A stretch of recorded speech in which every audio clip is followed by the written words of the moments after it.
The English Like a Native podcast is a free listening resource for intermediate and advanced English learners.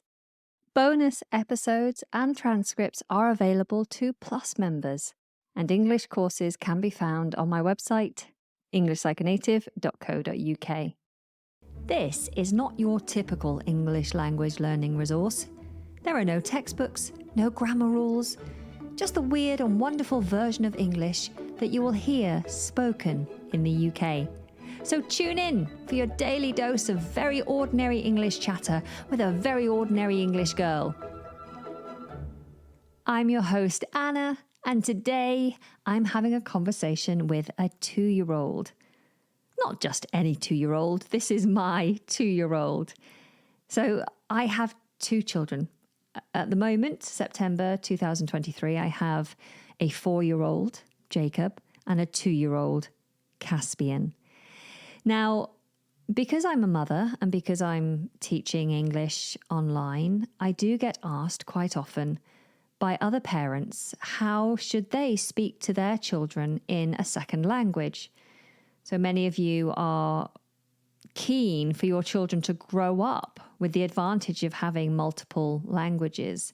And it is easier for children to learn a language. So introducing a second language at a young age is a great idea. But how do you go about it? Well, I'm going to share these little conversations that I've had with Caspian with you, and I will be releasing the video of this particular podcast episode, so I encourage you to watch that because I will provide the subtitles on screen for you, because Caspian definitely does need a translator at this age. There's lots of mispronunciations. He's not terribly clear, so I do encourage that you go over to the YouTube channel English Like a Native and look out for that video. But the first of my tips on how to speak English with your child is just to encourage conversation wherever you can. Now, I encourage conversation by asking lots and lots of questions. Any kinds of questions, any question you can think of, ask. Open-ended questions are great because they, allow the child to really open up and start talking rather than just saying yes, no, or giving a simple one-worded answer. But just asking questions, it gets the conversation going. And once the conversation is in full flow, then continuing the conversation by asking more and more questions is really helpful. And you'll hear that in the conversation I'm going to share with you now. What is it, Casper? There's 3. 3 what? 1, 2, 3. 3 what? 3 catfish. 3 catfish? Yeah. Oh, yeah. Do you want to see? I do want to see. Show me. Where are they? There's one. There's one. And where's the other one? Where's the other one, Mummy? I don't know, darling. Maybe he's hiding. Maybe he's playing hide and seek. Do you like looking at the fish? Yeah. Yeah. Which one's your favourite fish? The shrimp fish. The shrimp fish? Yeah. Okay. So you like the shrimp best? That one. What else is in the fish tank? We've got catfish and shrimp. What else? And What has a shell? not nail. That's snail, yeah. It's stuck right here. The finger. You want me to point to it with my finger? Yeah.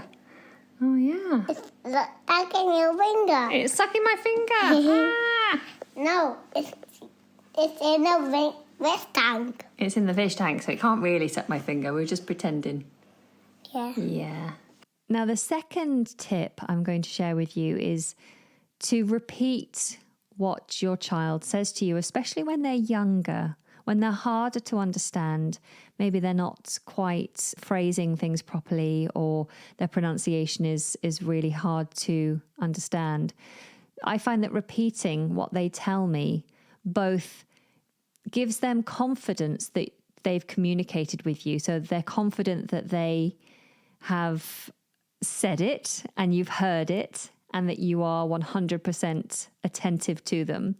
But it also helps them to realize where their mistakes may be, you know, on a subconscious level. So if there's a slight mispronunciation and I repeat exactly back to them what they've just said, then they pick up on that correction automatically, especially over a period of time. And then slowly they start to make that correction themselves naturally. And this isn't about shaming or telling them they're wrong. I never say to them, you're saying it wrong. I never give them a hard time. I just repeat what they say. And they hear that there may be a difference or a correction. And they do that naturally. They pick it up naturally. They're very good at noticing those subtle differences. So lots of repetition. Do you like nursery? No. Come and tell me. Come and sit on my lap. Come and tell me. Come here. I don't like going to nursery. Why not? Because I don't want to. What do you do at nursery? I go to nursery last time, but I didn't like it. You didn't like it? No. But you always seem to have fun when I come and get you. You play with jigsaw puzzles and you have a kitchen there, don't you? Where you make food and you do crafts and painting. What else do you do? Do you have a garden? Yeah, Yeah? Is it a big garden? yeah, Does it have a slide? no, No. What does it have in the garden? Sand? yeah, Yeah. What else? down garden, A downstairs garden and an upstairs garden? yeah, Yeah. we garden. 3 gardens. There's one, and there's one. Oh, now you're looking at the fish again. The third tip is to give them space to find their words, but at the same time also being ready when you can see that they really can't find the words or they don't know how to say what they want to say. Then you're also there to catch them and to help them, maybe by providing a couple of options of possible answers, or, you know, just asking them another question, rewording what you've just said. But initially, giving them space, you'll hear that Caspian is a lot because he's trying to think about the word that he wants. So I don't jump in too quickly. I try and give him the space to find that word, unless I can see that he's really struggling to get there, or maybe he's getting distracted, and then I'll try and guide him a little bit. Look at my tiles. You want me to look at your magnet tiles? Yeah, look at this house. Did you build this house? Yeah. Wow, it's brilliant, isn't it? Yeah, let's look at that. You want to knock it down? Yeah. Oh no, but it's so good. Oh, Where's the door? next. There's the door. What else? Tell me about this house. Who lives in this house? Caspian? Caspian lives in this house. Yeah. Yeah? And I can do this one. And you're building it, making it bigger? Yeah. Right. Wow, what shape is that? Green. What shape is it? Is it a square or a circle or a triangle? Triangle. Very good. So my other tips are to not shy away from using big words. Obviously, when they're tiny babies, you're just going to be using the basic words. But as they start to grow, you know, they really are a sponge. So the wider the vocabulary that you surround them with, the more words they're going to onboard. Obviously, you know, complicated concepts might be a bit tricky. So I always try and keep things relatively basic when it comes to concepts. But I don't shy away from using big words. And I find that Jacob is particularly interested in learning what things mean. So if I say a word that he doesn't understand, he asks me, what does this mean? Or he'll remember it and ask me later. And then he'll try and use those big words and phrases. Casper's just arrived in my office. You come here, Casper. Yeah. Yeah. What are you doing? I'm coming. You've come in my office. Yeah. Why did you come in my office? Because I do want to come in your office. Do you like it here? Yeah. Why?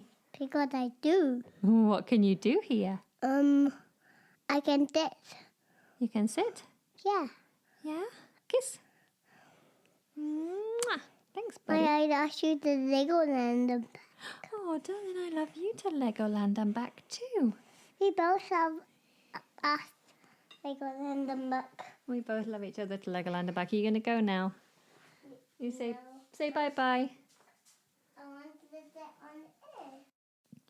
Tip number 5 is give lots of praise. I try to give as much praise to my children as I can within reason, as long as it's deserved. I don't just praise them for sitting and breathing.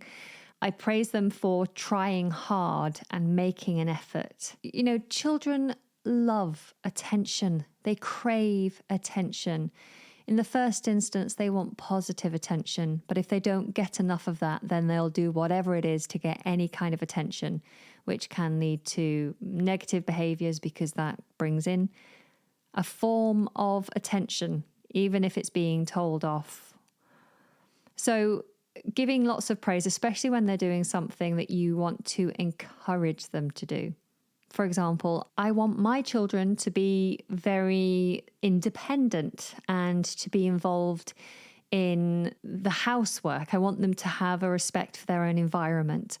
And so rather than me saying, go and sit down or go and play, get out of my way and I'll do everything, or come here and I'll get you dressed, I'll put your shoes on, I'll do your coat, I try to encourage them to do their own. And now initially they push back and they complain and they say, oh, I can't do it, I need help. And I am there to help them if they need it, but I encourage them to do it themselves. And when they do it, when they try to do it, I praise them. And so if I was teaching my children English as a second language, when we're doing anything in English, then I'd be praising them for making an effort, for giving it a go. And also being very wary not to make a big deal out of mistakes that they may make. So it's okay to correct mistakes, to guide them towards the right words or the right pronunciation, you know, giving them a little helping hand, but saying to them, oh, that's wrong, don't say that, or telling them they just made a mistake could lead them to shut down and not want to try again in future. So just being very mindful not to highlight their mistakes, but just giving them lots of praise for trying and making an effort. A, B, D, D, E, F, D, H, I, J, K, L, M, N, O, P, Q, R, S, T, U, V, W, X, Y, and Z. No more A, B, D, U, B.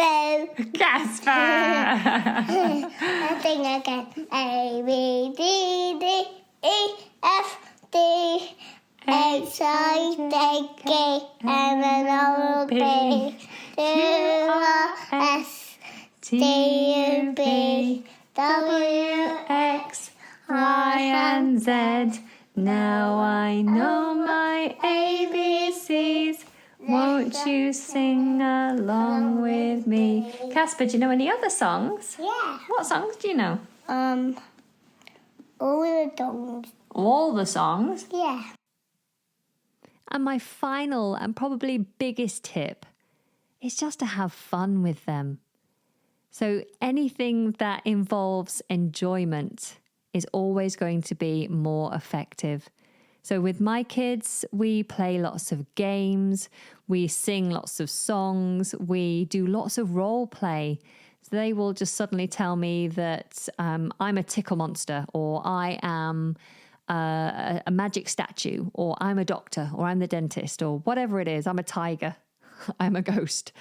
They just decide what the character is, what the game is, and I play along with it. And we have so much fun doing this kind of role play and singing songs and all this kind of stuff. So just enjoy it. Don't worry too much about whether you're using the right words or teaching them in the right way. Just have fun. You know, I have to admit, I often say things that don't really make sense in terms of like grammatical structure or whatever. When I'm talking to the kids, I occasionally will say things wrong. I'll give them the wrong sentence structure, but it doesn't matter. We're just having a good time. And at the end of the day, life is short. So just enjoy yourselves, enjoy your children, and enjoy speaking English. Until next time, from Caspian and I, take very good care and goodbye. Help you? What's happened? I want to go on your lap. You want to go on my lap? That one is the lava. Oh, the floor is lava. Yeah. So you need to go on my lap. Yeah. Oh no, my feet are burning. Ow, ow, ow. It's okay, I'll keep you safe. Are you okay now? Yeah. Yeah. You're not scared, are you? No. No. Do you need a doctor? I've hurt my arm. Ouch. Are you a doctor? Yeah. Yeah. Hello, Dr. Caspian. What are you going to do to me? My arm hurts. I'm going to put a blue blast on you. You're going to put a blue plaster on me? Yeah. Oh, thank you. Oh, I think I need some magic cream. Oh, it hurts so much. There's some cream. Okay, do I need a needle? Yeah. Yeah, is it going to hurt? No. Promise? It's a little needle. A little needle? No stops. No sharps on it, No. okay. Oh, No. no. You have to close your eyes. Close my eyes and be brave. Okay. Oh, I didn't feel that. No. Okay, now you can put the blue plaster on. Oh, that feels so much better. How long is it going to take until I can take the plaster off? It's going to feel better. It's going to feel better very soon. Yeah. Okay, thank you, doctor.